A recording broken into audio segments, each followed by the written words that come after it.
Bonjour. Eh bien, voici la nouvelle vidéo pédagogique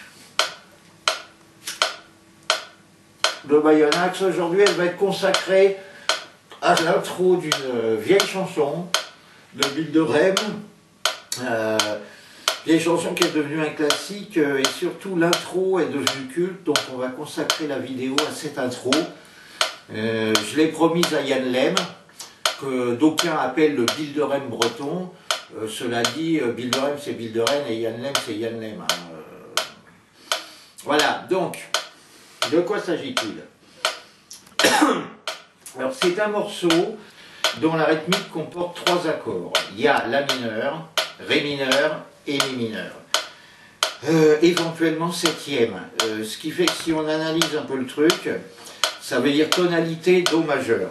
Alors on peut effectivement se contenter de la pentatonique, notre bonne vieille pentatonique.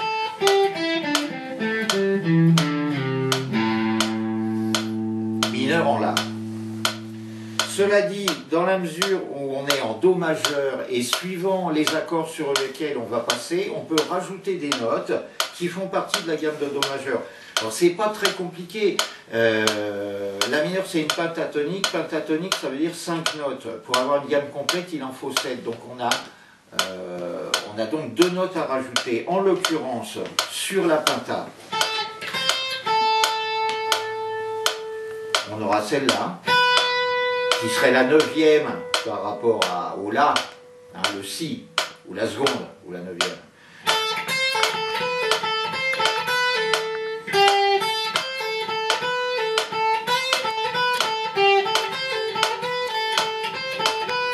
Par contre, par rapport au Do, c'est tout simplement la 7e majeure.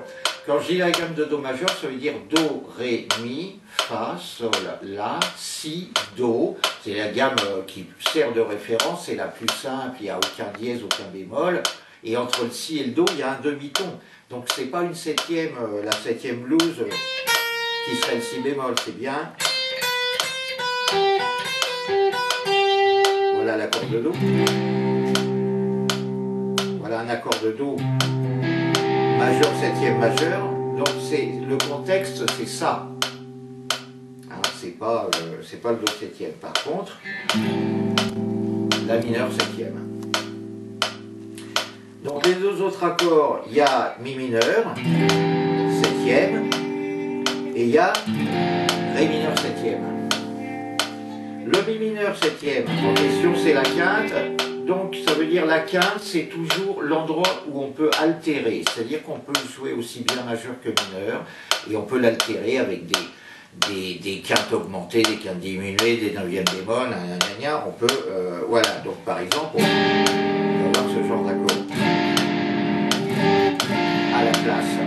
D'ailleurs, d'aucuns ne se gênent pas, par exemple, B.B. King dans Three Is Gone, c'est exactement ce qui se passe.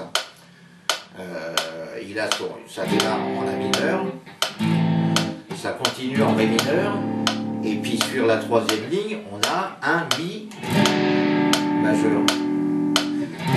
Éventuellement, M. The sweet is gone. Oh baby, the sweet is gone. The sweet is gone. The sweet is gone. Oh ba.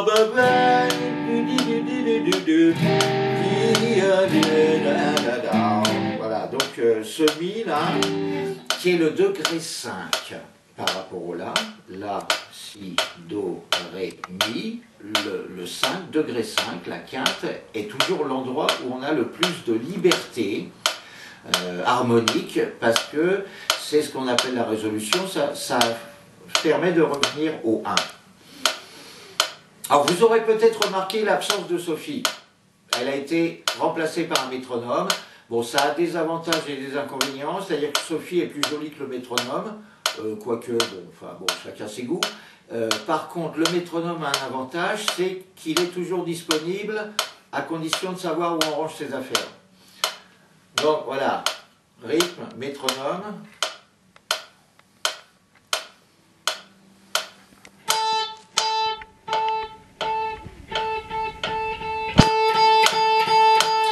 je vais vous le jouer, je vais vous la jouer, cette intro, et après on va détailler.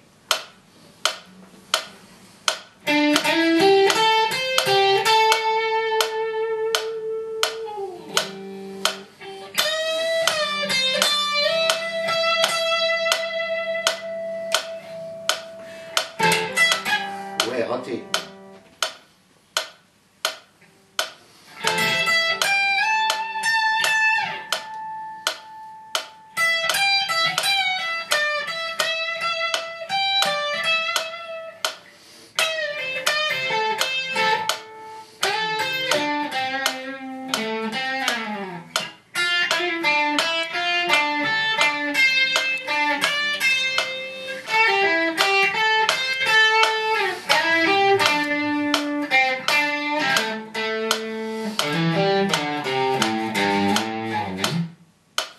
Alors bon, ça c'est, je dirais d'abord c'est ma version d'intro.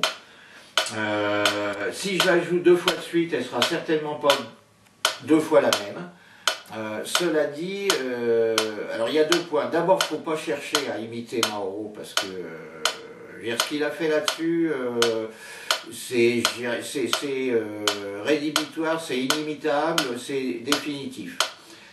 Donc surtout pas chercher à imiter ça. Cela dit, bon, l'architecture, le squelette général de ce que je viens de faire, il sera toujours présent, quelle que soit la version que je vais faire. Alors évidemment, il y aura des variations, mais à la base, il y a une architecture qui est l'architecture de la grille harmonique. Il s'agit d'un blues mineur en 8 mesures, on n'est pas sur les 12, donc Yann, tu es au courant, hein, puisque tu la chantes, tu la joues. Plutôt bien d'ailleurs, tu as même eu les félicitations de Mauro. Donc là on fait une petite pause.